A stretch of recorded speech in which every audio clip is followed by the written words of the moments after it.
used to and getting started in beekeeping. And as you get more experiences, you can take your gloves off, and once you know the temperament of your hive, you can get up close and personal with it. This is their entrance side, which is the side they guard. This is where the guard bees are hanging out. And interestingly enough, there's a bunch of bees here that are fanning, and they've got their tails down. And what they're doing is they're exposing a gland called the Nasonov gland. And that is a scent gland, and they're fanning that scent to say, here's home, here's home, here's home. So there's all different things they do, and sometimes they're fanning with their tail in a different position, but in this case, these ones are fanning their scent.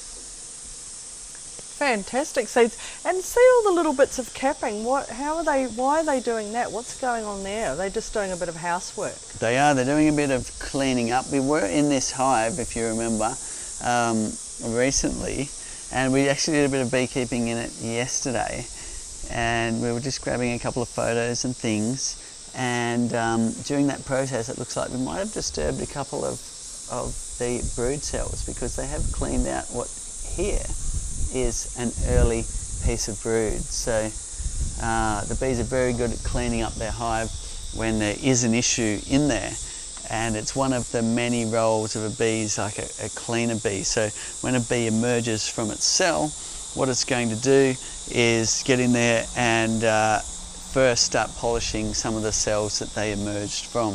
And through its short life of a worker bee of perhaps 4 to 6 weeks, they will be going through a variety of roles, and towards the end of their life they'll actually be a foraging bee, which is the ones you see leaving the hive.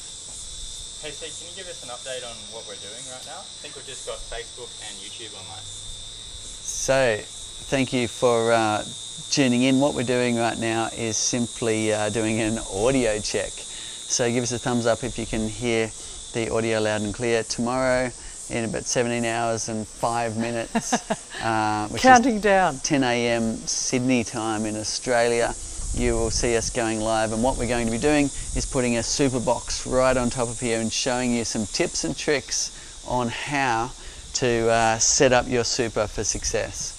So join us then. Make sure you don't miss it. If you've got questions, save them up. I'll be here to answer. Trace will be reading them out, and we will get going with our weekly live Q&A. Fantastic. Look forward to it. See if you can send some tricky ones in, and we'll throw them at Cedar.